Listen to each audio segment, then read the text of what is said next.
back. I get into arguments about with people about Black people not being in Ann Arbor.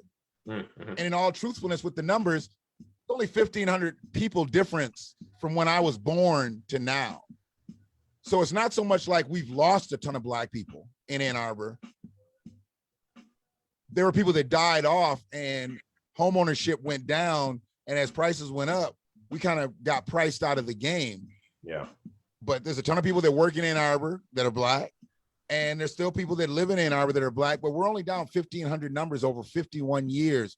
People think that Black people have been pushed out of Ann Arbor. They've just been priced out. And when they talk about Black people coming back in, it's public housing, affordable housing, no more home ownership, and you're fortunate if you can buy a home in Ann Arbor and you're Black. Can that be a discussion? I mean, I've heard about people getting shut down when they talk about restorative things like that for, Black people. Can that be discussed on the commissioner level?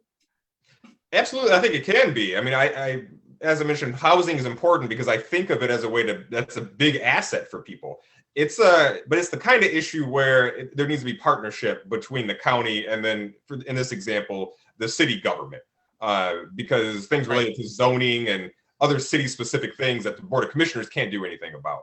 But yeah, that's a discussion that we're going to continue to have at the county level, but also that we have to have that kind of conversation in partnership with the city government. Okay. So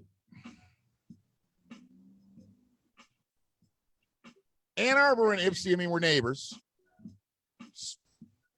but can they ever work collectively? Can they ever work more as one versus being like two different entities? Because it seems like Ypsi seemed like it was really kind of moving forward, doing some things. And then they had that whole shift with the, the Merrill thing. Now I don't think that they're as aggressive business-wise right now. Ann Arbor seems to be moving along.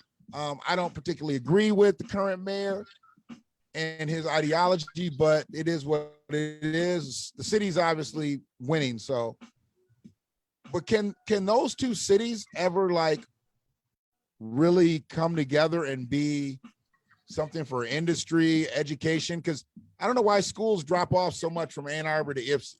And people talk about Ypsi schools, how bad they are, so they move their kids to Ann Arbor or even move them further east into like Van Buren schools, whatever. Why does Ypsi sink? Why does Ypsi schools sink and you got Ann Arbor here and then you got Van Buren in the same area? What's wrong there? Yeah, I think some of the answer to that question goes back to how you talk about where you've got engaged citizens, you got residents, you got occupants.